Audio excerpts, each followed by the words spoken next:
Ternyata kalau kita cari hadis tentang perayaan Maulid, jangankan hadis dhaif, hadis palsu pun tidak ada. Hadis palsu pun tidak ada yang menjelaskan Nabi pernah bermaulid, apalagi hadis yang sahih. Ini yang pertama. Yang kedua, Maulid Nabi bukan tradisi penduduk kota Madinah. Kalau itu tradisi penduduk kota Madinah, tentunya sudah diriwayatkan dalam buku-buku hadis, dalam kitab Muwatta'nya Imam Malik disebutkan para sahabat dulu demikian. Oleh karenanya Maulid Nabi tidak pernah dikerjakan oleh Nabi SAW, tidak pernah dikerjakan oleh para sahabat, tidak pernah dikerjakan oleh para tabi'in, tidak pernah dikerjakan oleh para tabi'ut tabi'in, tidak pernah dikerjakan oleh 4 imam madhab. Oleh karenanya para hadirin Allah Subhanahu wa taala, yang benar Maulid adalah perkara yang bid'ah, tidak pernah dikenal oleh para sahabat dan para a'immah. Banyak pendapat ulama Malikiyah mengatakan haram, seperti Al-Faqihani dan yang lainnya. Saya lupa nama-nama ulama Malikiyah tersebut. Didukung oleh juga Ibnu Taimiyah dan yang lainnya.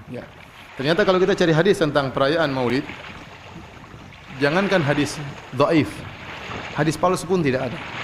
Hadis palsu pun tidak ada yang menjelaskan Nabi pernah bermaulid, apalagi hadis yang sahih. Ini yang pertama. Yang kedua, Maulid Nabi bukan tradisi penduduk kota Madinah. Kalau itu tradisi penduduk kota Madinah, tentunya sudah diriwayatkan dalam buku-buku hadis, dalam kitab Muwatta'nya Imam Malik disebutkan para sahabat dulu demikian. Oleh karenanya Maulid Nabi tidak pernah dikerjakan oleh Nabi SAW, tidak pernah dikerjakan oleh para sahabat, tidak pernah dikerjakan oleh para tabi'in, tidak pernah dikerjakan oleh para tabi'ut tabi'in, tidak pernah dikerjakan oleh 4 imam madhab. Oleh karenanya para hadirin Allah Subhanahu wa taala, yang benar Maulid adalah perkara yang bid'ah, tidak pernah dikenal oleh para sahabat dan para a'immah. Banyak pendapat ulama Malikiyah mengatakan haram, seperti Al-Faqihani dan yang lainnya. Saya lupa nama-nama ulama Malikiyah tersebut. Didukung oleh juga Ibnu Taimiyah dan yang lainnya. Ternyata kalau kita cari hadis tentang perayaan Maulid, jangankan hadis dhaif, hadis palsu pun tidak ada. Hadis palsu pun tidak ada yang menjelaskan Nabi pernah bermaulid, apalagi hadis yang sahih. Ini yang pertama. Yang kedua, Maulid Nabi bukan tradisi penduduk kota Madinah. Kalau itu tradisi penduduk kota Madinah, tentunya sudah diriwayatkan dalam buku-buku hadis, dalam kitab Muwatta'nya Imam Malik disebutkan para sahabat dulu demikian. Oleh karenanya Maulid Nabi tidak pernah dikerjakan oleh Nabi SAW, tidak pernah dikerjakan oleh para sahabat, tidak pernah dikerjakan oleh para tabi'in, tidak pernah dikerjakan oleh para tabi'ut tabi'in, tidak pernah dikerjakan oleh 4 imam madhab. Oleh karenanya para hadirin Allah Subhanahu wa taala, yang benar Maulid adalah perkara yang bid'ah, tidak pernah dikenal oleh para sahabat dan para a'immah. Banyak pendapat ulama Malikiyah mengatakan haram, seperti Al-Faqihani dan yang lainnya. Saya lupa nama-nama ulama Malikiyah tersebut. Didukung oleh juga Ibnu Taimiyah dan yang lainnya. Ternyata kalau kita cari hadis tentang perayaan Maulid, jangankan hadis dhaif, hadis palsu pun tidak ada.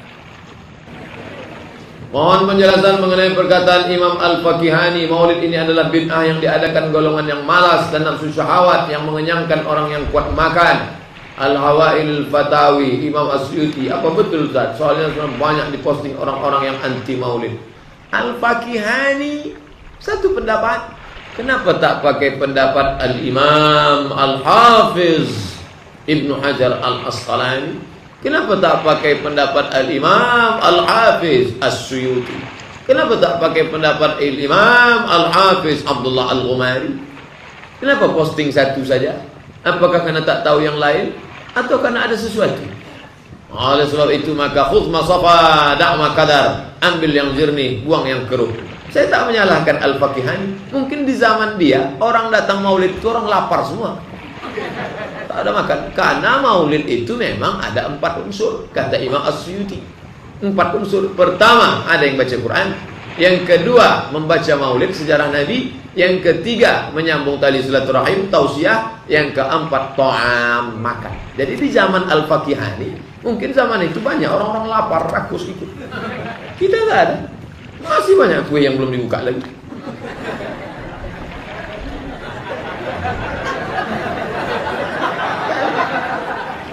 Nah, jadi tolonglah supaya objektif menilai. Oleh sebab itu maka kata Imam As-Suyuti tentang masalah maulid ini adalah bid'atun hasanah. Hasanah, baik, tapi selama ini Suyuti boleh bersyarat selama isinya cuma 4. Mendengarkan baca Quran, mendengarkan maulid, mendengarkan tausiah dan makan. Nah, Adapun melompat-lompat, lari-lari, gendang-gendang tak tentu arah, oh ikhtilat bercampur aduk laki-laki perempuan, kita tak ada campur aduk, tetap pakai pagar tuh. Ibu-ibu, mana ada? Ada laki-laki satu, anak-anak ada. Tak masalah. Apa hukumnya maulid? Kita harus sepakati dulu apa itu maulid. Awas, ini penting ini. Banyak masalah yang muncul sekarang tapi tidak disepakati tentang ini. Banyak orang bahas tentang hukum musik. Hukum musik begini-begini. Begitu saya tanya apa itu musik, bingung dia jawab. Apa itu musik? Anda mesti sepakat dulu musik itu apa. Di zaman Nabi apa yang disebut dengan musik. Zaman sekarang apa yang disebut dengan musik. Ketika Nabi menyampaikan hukum musik, apa yang dimaksudkan oleh musik di situ. Kalau antum paham tentang definisinya, maka keluarkan turunan hukumnya. Maka lebih mengerti di situ. Nah sekarang maulid. Apa itu maulid? Nah sekarang begini. Maulid atau maulud? Mana yang benar? Bukan Allahu a'lam, harus dicari kita. Mana maulid atau maulud? Antum sibuk menilai, ini maulid tidak benar. Oh, jadi yang benar maulud. Maulud juga tidak benar. Masya Allah. Apa maulid? Apa maulud? Baik, lihat. Kalau disebutkan maulid, itu waktu kelahiran. Waktu kelahiran. Awas, hati-hati nih ya, hati-hati. Ada kemarin saya lihat tulisan begitu bersemangat, Masya Allah, panjang-panjang nulis, ternyata salah paham, pahamnya salah. Ya. Maulid itu ulang tahun, bukan ulang tahun maulid itu. Bukan ulang tahun, bukan peringatan ulang tahun maulid itu. Ingat baik-baik, kalau pakai peringatan itu pakai Idul Milad, ya, hari kelahiran, peringatan hari kelahiran, ulang tahun. Tapi kalau cuma maulid itu waktu kelahirannya. Awas, hati-hati ya, hati-hati dalam memahami sesuatu. Kita masih detil dan jeli dalam memahaminya. Jadi kalau disebutkan maulid itu waktu kelahirannya. Kalau disebutkan maulud itu artinya bayi yang lahirnya. Bayinya yang dilahirkan. Nabinya, kalau dalam konteks nabi. Jadi kalau disandingkan dengan kalimat maulidun nabi, artinya waktu lahirnya nabi. Jelas ya? Kalau maulud nabi itu artinya nabinya, nabi yang dilahirkan. Jelas? Saya ulang, maulid apanya? Waktunya. Kalau maulid nabi artinya apa? Waktu nabi dilahirkan. Baik, maulud artinya apa? Nabinya. Kalau maulud nabi artinya apa? Nabinya yang lahir. Jelas sampai sini? Sudah. Ya, selesai pembahasan secara bahasanya. Nah sekarang, apa hukumnya maulid Nabi? Maulid Nabi nggak ada hukumnya. Karena waktu lahirnya Nabi, bagaimana kita bisa melekatkan hukum pada waktu lahirnya Nabi? Lahirnya lahir. Jelas ya? Ustadz, apa hukumnya maulid Nabi? Antum kenapa? Apa hukumnya waktu lahirnya antum? Antum lahir apa hukumnya? Kapan antum lahir? Ustadz, kapan antum lahir? 11 September. Apa hukumnya? Apa hukumnya? Apa hukumnya saya lahir? Lahirnya lahir. Jelas ya? Jadi kelahiran seseorang itu nggak ada hukumnya. Qadar Allah yang menjadikan dia terlahir. Dan dengan kelahiran itu dia punya misi dalam kehidupan. Mencari bekal untuk kembali kepada Allah subhanahu wa ta'ala. Jadi kalau bertanya hukum kelahiran seseorang, lahirnya lahir. Nggak ada hukumnya di situ. Paham ya? Hukum itu terletak pada perbuatan seseorang, bukan pada kelahiran seseorang. Ketika dia berbuat dengan aspek kesadarannya, maka muncul hukum di situ. Awas, antum pun mesti belajar tentang hukum. Jangan salah menyebutkan hukum. Hukum terletak pada perbuatan, bukan pada benda, dan bukan terletak pada waktu. Jadi ketika ada perbuatan melekat pada benda dan waktu itu, maka muncul hukum. Apa hukumnya hari kelahiran? Hari kelahiran nggak ada hukumnya. Yang melekat hukum itu bagaimana menyikapi hari kelahiran itu. Itu poinnya. Paham ya?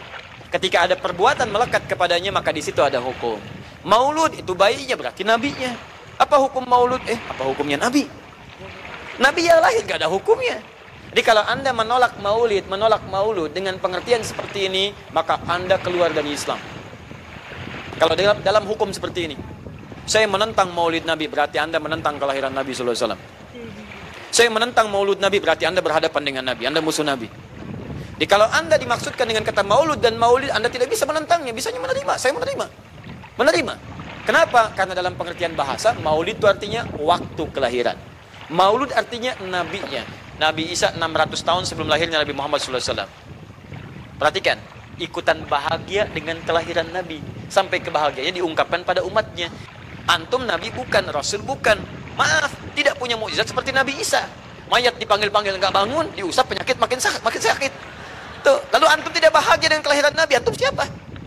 Nabi Isa aja bahagia, masa antum bukan Nabi tidak bahagia? Dan hebatnya, ada orang bisa bahagia, nabinya belum lahir. Biasanya sifat bahagia dalam kelahiran itu setelah bayinya lahir, bukan sebelum lahir. Setiap Rasul menantikannya. Nabi Isa menantikan, masa antum tidak menantikan itu? Jadi kalau ada orang menolak maulid dalam arti waktu kelahirannya, maka dia telah ingkar pada Nabi Muhammad SAW. Dari Nabi Ibrahim sampai Nabi Ismail alaihissalam, ya sampai kemudian ke Nabi Muhammad SAW. Anda bisa bayangkan nggak? Dua orang Nabi, dua orang Rasul. Gelar yang pertama Ibrahim alaihissalam Khalilullah, yang paling dekat dengan Allah. Jaminan surganya ada. Nabi Ismail disebut dengan gulamun halim oleh Al-Quran, yang paling perasa, yang paling dekat dengan Allah Subhanahu Wa Taala. Dua orang Nabi paling dekat dengan Allah, disayang Allah, dijamin masuk surga. Inspirasi kisahnya sampai kita ke sekarang mendoakan kepada Allah tentang maulud Nabi, sehingga lahirnya Nabi Muhammad SAW 30 generasi setelahnya. Sekarang bagaimana menyikapi maulid dan maulud itu? Saya tahu nabinya dilahirkan, nabinya sudah ada, jelas ya. Maka kemudian saya pun tahu waktu kelahirannya. Bagaimana kemudian menyikapi itu semua? Maka Masya Allah, Quran surah ke-11 tadi, 10 tadi, Yunus ayat 57 sampai 58. Kalau sampai kemudian ke 58-nya faliyafrahu, gembira antum, gembira, bahagia, silahkan. Ya, maksud tidak gembira? Nabi Isa gembira, kita tidak gembira. Ya, Nabi Ibrahim gembira, kita tidak gembira. Nabi yang tidak melihatnya gembira, masa kita yang mendapatkan bagian Nabi tidak gembira? Jelas ya? Nabi yang mengharapkan hadir saat kedatangannya gembira. Kita yang mendapatkan kedatangan beliau walaupun tak mampu melihatnya, dan kita menjadi umatnya, masa tidak gembira? Umat dulu bukan bagian umat Nabi Muhammad, karena Nabi Muhammad tidak hadir di zamannya. Gembira dengan berita kedatangan Nabi Muhammad, padahal nabinya belum datang. Masa kita yang jadi umatnya, yang nabinya telah kemudian kita dapati walaupun tidak melihatnya, masa kita tidak ikutan gembira? Maka pertama kita mesti gembira. Maka yang kedua, bagaimana mengekspresikan kegembiraan itu? Maka contoh-contoh dari Nabi SAW, bagaimana mengekspresikan kegembiraan-kegembiraan dengan Nabi SAW itu, pertama, Nabi sendiri menyikapi hari kelahirannya dengan berpuasa di hari Senin. Jelas ya? Ini bagi Nabi sendiri pribadinya. Nanti jadi hukum untuk kita. Maaf, saya akan tafsirkan lebih luas karena ini jadi hukum-hukum turunan. Ketika Nabi puasa di hari Senin, ditanya, ya Rasulullah, kenapa engkau puasa?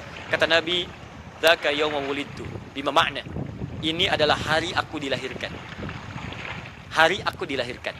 Jadi ini hukum kelahiran. Kalau antum misalnya masuk pada hari dilahirkan, boleh antum ikuti sunnah Nabi SAW. Apa sunnahnya? Puasa. Nah, sekarang bagaimana para sahabat menyikapi kelahiran Nabi SAW, kedatangan Nabi SAW, dan menyikapi keberadaan Nabi SAW? Bukan cuma lahirnya, tapi setiap kedatangannya. Nabi datang dari Madinah, dari Mekah, kemudian disambut oleh para sahabat yang ada di sana. Nabi datang dengan perang Tabuk, dari perang Tabuk disambut oleh para sahabat di sana. Tala al-badru alaina min thaniyatil wada'i, wajaba syukru alaina mada'alillahi da'i. Masya Allah, disambut dengan madid. Bukti kesenangan mereka kepada Nabi SAW. Ada yang memuji Nabi SAW seperti Hasan bin Thabit, buat puisi-puisi memuji Nabi. Seperti Zuhair bin Abi Salma, tadinya musuh Nabi, begitu masuk Islam memuji Nabi SAW. Ada yang lagi kemudian menghormati Nabi dengan kedatangannya, dengan mengikuti Nabi kemanapun. Nabi mencontohkan, amalkan. Nabi mengajarkan, ikuti. Masya Allah. Begitu Nabi meninggal, diabadikanlah kemudian nilai-nilai penghormatan itu. Ada yang menulis sejarah tentang Nabi. Ada yang menulis pujian kepada Nabi dalam bentuk sholawat. Ada yang menulis tentang amalan-amalan Nabi. Ada yang menulis tentang pengajaran-pengajaran Nabi. Dikumpulkan dan sampailah itu kemudian kepada kita semuanya. Dan itulah cara terbaik menyikapi tentang maulud dan maulid.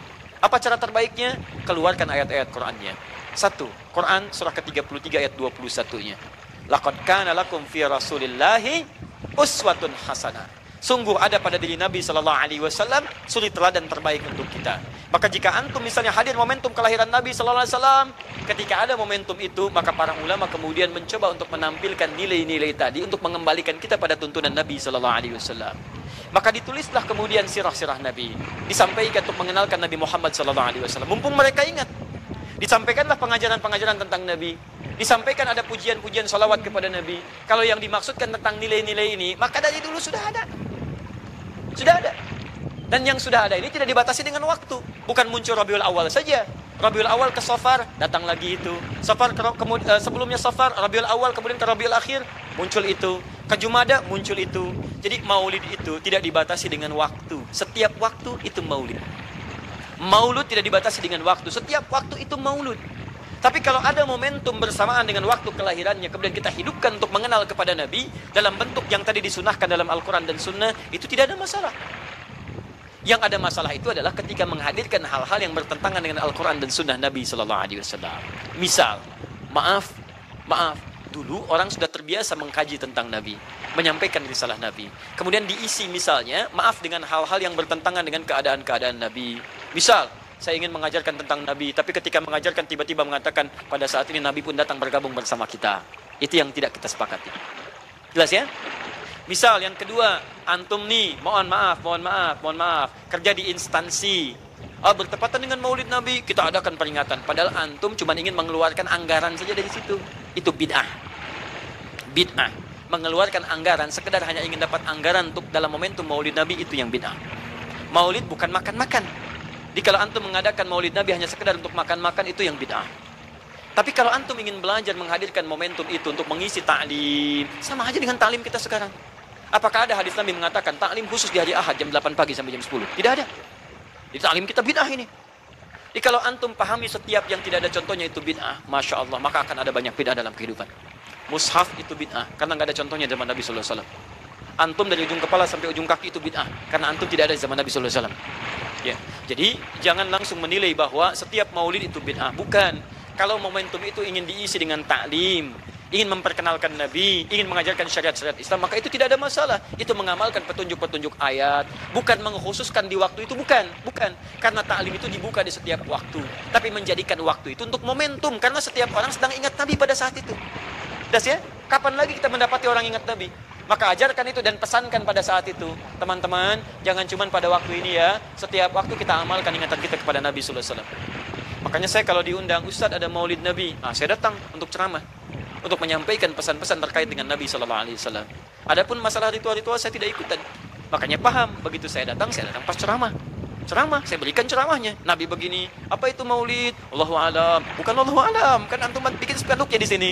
Apa itu Maulud? Bukan Maulud. Maulud itu begini, Maulid itu begini.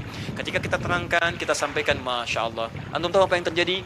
Mereka mulai sholat dengan baik, masjidnya mulai ramai. Besoknya tidak ada ramai-ramai lagi. Begitu ada maulid, ceramah lagi. Ternyata ceramahnya nggak sampai maulid lagi. Besoknya ceramah lagi. Ahadnya ada waktu ta'lim. Dan itulah cara terbaik untuk memberikan penjelasan kepada masyarakat untuk mencintai Rasulullah Sallallahu Alaihi Wasallam. Itu sebetulnya pelarangan memperingati Maulid Nabi itu pelarangan yang aneh. Dan selagi itu orang ahli iman, kami tidak yakin kalau itu pelarangan murni, pelarangan Maulid Nabi. Kalau memang betul ada orang yang katanya ulama lalu mengatakan Maulid Nabi adalah bid'ah, mungkin dia salah pandang tentang apa itu Maulid Nabi. Ini husnudzan kita. Maulid Nabi itu adalah bergembira dengan Nabi. Bagaimana mengajak orang untuk bersama-sama memperbaharui kegembiraannya dengan hadirnya Rasulullah, memperbaharui syukur. Kan disebutkan dalam Al-Quran, Qul bifadlillahi wa birahmatihi fabidzalika falyafrahu. Katakanlah wahai Muhammad kepada umatmu semuanya, agar mereka bisa bergembira atas rahmat Allah dan karunia Allah.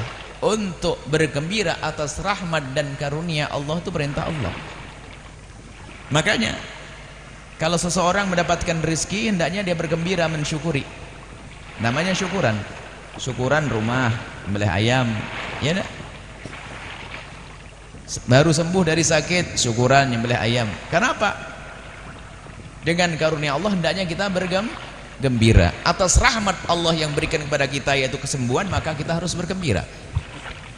Dan kira-kira rahmat apa sih yang lebih agung dari Nabi yang Allah sudah menyebutkan wa ma arsalnaka illa rahmatan lil alamin. Nah, kita itu harus bergembira dong dengan rahmat yang bernama Nabi Muhammad SAW. Adapun kita merayakan itu maknanya merayakan itu mengagungkan. Kalau tidak mengagungkan Nabi, keluar dari iman orang tersebut. Harus kita agungkan Nabi, dan Nabi kita agungkan mulai dari lahir. Dan mengagungkan Nabi memang setiap hari. Selagi setiap hari boleh mengagungkan Nabi, kenapa kalau kita milih hari untuk mengagungkan lebih besar lagi menjadi tidak boleh? Kita mengagungkan Nabi setiap hari, pagi, siang, malam. Nggak boleh putus mengagungkan Rasulullah. Kalau anda putus mengagungkan Nabi Muhammad, keluar dari iman. Cuman kan kita tidak bisa setiap saat mengagungkan dengan cara yang sama. Maka dibuatlah satu acara yang lupa biar ingat, acara perayaan Maulid Nabi. Lalu apa sih di dalam acara itu? Menyebut sejarah Nabi. Disebutkan, diajarkan dalam Al-Quran, menyebut kisah Nabi terdahulu untuk menguatkan iman. Membaca sejarah Rasulullah, diajak membaca sholawat, orang berkumpul ada penceramahnya, ada sedekah, semuanya kebaikan. Dari sisi mana ada orang berani mengatakan itu bid'ah? Kecuali mereka salah faham. Jadi Anda sekarang harus sadar bahwasanya jika ada orang membid'ahkan perayaan Maulid Nabi, itu karena dia tidak mengerti apa itu perayaan Maulid Nabi, atau karena dia tidak kenal Nabi Muhammad SAW. Anda tidak terlalu pusing deh, jangan ngurusi orang seperti itu. Tetaplah Anda berjalan dengan perayaan Maulid Nabi SAW. Besarkan, kalau Anda punya duit setiap hari Anda maulidan. Amin. Setiap hari nyembelih ayam, Masya Allah. Ngapain? Maulidan. Setiap hari. Bagus. Atau kalau tidak mau maulidan karena Anda ribet, nggak mau masak-masak, Anda boleh setiap hari maulidan bagi-bagi duit 5 juta. Saya datang insya Allah. Bid'ah juga. Nah, ini repot nih semua bid'ah. Jadi yang suka mengatakan bid'ah itu adalah karena belum paham, maklumi dia. Dan Anda jangan terpengaruh, jangan dibahas orang itu, selesai. Kalau dia bid'ah kan dia. Seperti orang bilang gini, Anda melek lalu Anda buta. Gimana sikap Anda kalau ada orang mengatakan Anda ini buta, tidak punya mata? Anda lihat tuh dibilang buta, nggak punya mata. Ya sudahlah, maklumi. Sing waras ngalah. Sudah. Orang aneh ngomong perayaan Maulid Nabi yang isinya seperti itu. Kecuali Maulid Nabi itu dirayakan seperti orang-orang kafir mengagungkan ulama tokoh-tokohnya, judi, mabuk. Ini beda babnya. Atau di acara Maulid Nabi ada keharaman, itu babnya adalah yang dipangkas keharamannya. Contoh, perayaan Maulid Nabi berbaur laki perempuan sampai tidak karu-karuan. Jangan Maulid Nabi yang dihentikan, tapi laki perempuannya dipisah. Jadi saya sudah tidak pernah mau mendengar yang demikian, karena aneh sekali. Dari sisi mana pengharaman lalu mengatakan bid'ah? Alasannya Nabi tidak pernah merayakan. Nabi yang dirayakan kok merayakan. Sahabat Nabi tidak merayakan. Bagaimana wong ludahnya Nabi saja direbut kok, rambutnya dijaga kok. Bagaimana mereka berlomba untuk menjaga Nabi kok? Anda jauh dari Nabi, Anda tidak perang sama Nabi kok, seolah-olah seperti orang yang perang sama Nabi SAW. Anda pernah bela Nabi lalu mati bersama Nabi? Ya kita ya begini, ini belanya dengan harta kita untuk mendekatkan orang pada Nabi. Sudahlah, cukup ya. Saya tidak pengen lagi ada yang bertanya tentang makna Maulid Nabi SAW. Tidak ada hukum Maulid Nabi. Ini aneh, pokoknya itu orang aneh, biarkan saja. Karena dia tidak faham, tidak mengerti. Sudah, baik, itu saja. Jangan terlalu berlebihan menanggapi mereka. Orang belum mengerti. Kalau orang tidak mengerti, Anda fahamkan tetap tidak mengerti. Allahu a'lam bishawab.